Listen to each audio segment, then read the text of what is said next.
नमस्कार दोस्तों, मैं हूं डॉक्टर अर्पणा। स्वागत है आप सब लोगों का आपके अपने YouTube चैनल में। दोस्तों, इस चैनल में हम लोग बात करते हैं कि किस तरह से होम्योपैथी आप लोगों को अलग अलग बीमारियों में मदद कर सकती है। दोस्तों, आज हम बात करेंगे होम्योपैथी की एक मेडिसिन सिफिलाइनम के बारे में। तो सिफिलाइनम एक नोसोड है और इसका क्या क्या यूजेज है होम्योपैथी में, इसी बारे में आज हम लोग बात करेंगे। अगर आप लोग मेरे चैनल में नए हैं तो चैनल को सब्सक्राइब करके बेल बटन को प्रेस करना बिल्कुल भी नहीं भूले। अगर आप चाहते हैं मेरे साथ लाइव जुड़ना, लाइव कंसल्टेशन के माध्यम से, तो अवश्य चैनल को सब्सक्राइब करके बेल बटन को प्रेस कर दें। तो चलिए दोस्तों, शुरू करते हैं आज का टॉपिक, सिफिलाइनम होम्योपैथिक मेडिसिन।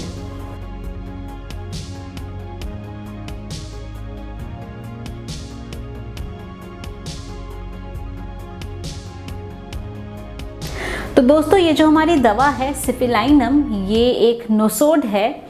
और सिफिलाइनम के बारे में अगर हम बात करें तो हमें डिस्ट्रक्शन, ये वर्ड हमें ध्यान में रखना है। तो ये जो सिफिलाइनम दवा है, ये आपके बॉडी में जब किसी तरह का डिस्ट्रक्टिव प्रोसेस हो रहा है, कोई डिजेनरेटिव प्रोसेस चल रहा है, तो ऐसे में ये दवा बहुत ही हेल्पफुल होती है। तो डिस्ट्रक्टिव यानी कि केरीज वगैरह बन रहे हैं, आपके जो हड्डियां हैं, हड्डियों में केरीज बन रहा है, लॉन्ग बोन में केरीज बन रहा है, तो हम इस मेडिसिन को कंसिडर कर सकते हैं। जब किसी तरह का डिस्ट्रक्शन बॉडी में हो रहा है, हमारे दिमाग में सिफिलाइनम का नाम ज़रूर आना चाहिए। अगर हम डिजेनरेटिव बीमारी की बात करें तो एज के साथ साथ अगर सेरिब्रल एट्रोफी हो रहा है, मेमोरी लॉस हो रहा है, पार्किंसंस की प्रॉब्लम हो रही है, अल्जाइमर्स डिजीज़ की बात हम करते हैं, या हम स्पाइनल कॉर्ड डिजेनरेशन की बात करते हैं, न्यूरो डिजेनरेटिव डिसऑर्डर्स की बात हम करते हैं, तो दोस्तों ऐसी कोई भी बीमारी जिसमें कि डिजेनरेशन या डिस्ट्रक्शन हमें दिख रहा है, तो ऐसे तमाम कंडीशन में सिफिलाइनम एक बहुत ही अच्छी हमारी मेडिसिन है।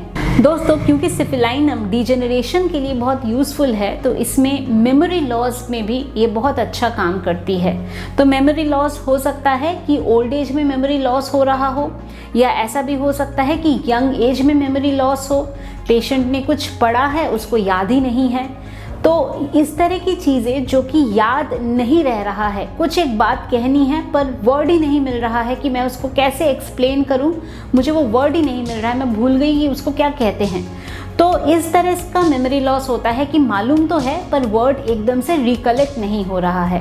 तो दोस्तों, ऑल्दो मेमोरी लॉस इसमें रहता है, पर पेशेंट कई बारी जो इवेंट है वो पेशेंट को याद रहता है कि may be few years back ऐसा हुआ था, तो ऐसे इवेंट्स याद रहते हैं। बट जो प्रेजेंट मेमोरी की हम बात करें तो वो हम देखते हैं कि मेमोरी लॉस पेशेंट को हो रहा है। दोस्तों, सिफिलाइनम में न्यूरैल्जियाज भी होते हैं। न्यूरैल्जिया यानी कि नर्व पेन। अब हमें मालूम है कि जो नर्व पेन होता है वो कैसा होता है, बहुत ज़्यादा इलेक्ट्रीफाइंग पेन होता है। तो न्यूरैल्जियाज में हम इसको कंसिडर कर सकते हैं। हम इसको पोस्ट हर्पेटिक न्यूरैल्जियाज में हम इसको कंसिडर कर सकते हैं, या सर में दर्द हो रहा है, न्यूरैल्जिक हेडेक हो रहा है, हम इसको कंसिडर कर सकते हैं। सिफिलाइनम में हम देखेंगे कि जो तकलीफ़ है वो तकलीफ़ आपको दिन ढलने से सुबह तक होती है, यानी कि रात को प्रॉब्लम सबसे ज़्यादा पेशेंट को होती है। अगेन, जब भी हम किसी भी बीमारी में देखते हैं कि रात को प्रॉब्लम ज़्यादा है, तो होम्योपैथिकली हम कहते हैं कि ये एक सिफिलिटिक इंडिकेशन है।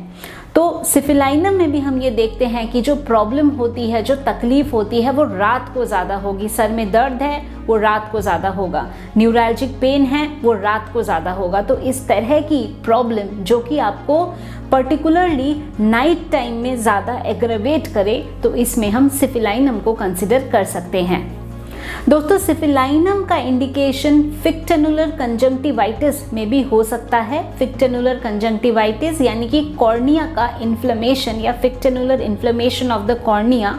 तो क्या होता है कि ट्यूबरक्यूलोसिस के वजह से कॉर्निया में इन्फ्लेमेशन होना, या किसी दूसरे बैक्टीरिया की वजह से होना, जिसको हम फिक्टेनुलर कंजंक्टिवाइटिस कहते हैं। ऑल्दो इसका इंसिडेंस अभी कम हो गया है क्योंकि टीबी अभी इतना नहीं होता है जितना पहले होता था। बट अगेन, अगर मैल नरिशमेंट है तो ये भी हो सकता है कि फिक्टेनुलर कंजंक्टिवाइटिस या इन्फ्लेमेशन ऑफ द कॉर्निया हो रहा हो, तो इसके लिए भी सिफिलाइनम हमारी एक स्पेसिफिक मेडिसिन है।